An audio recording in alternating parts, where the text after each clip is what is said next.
Hello guys, for today's video magluluto tayo ng crispy fried chicken. First, lagyan ng sangkap ang manok, 1 teaspoon salt, paprika powder, paprika flake, optional, pag wala okay lang din na hindi lagyan, onion powder, garlic powder, and paminta, then mix lang ng konti.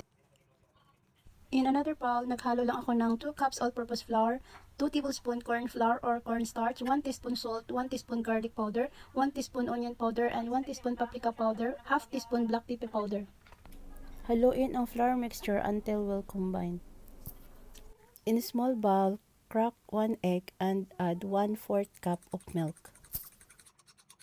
Batihin ng mabuti ang itlog at gatas at lagyan ng konting asin. Painit ng mantika sa isang kawali.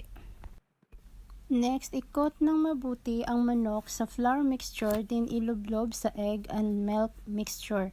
After sa egg, coat ulit sa flour mixture. Mariing itaktak ang chicken para matanggal yung excess na flour.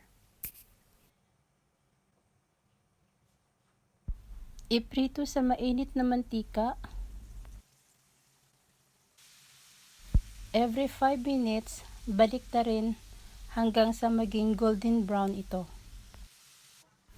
Ayan na guys, luto na ang ating crispy fried chicken. I recommend to everyone, to my viewers, my followers, na try nyo tong recipe ko guys. Sobrang masarap siya, promise.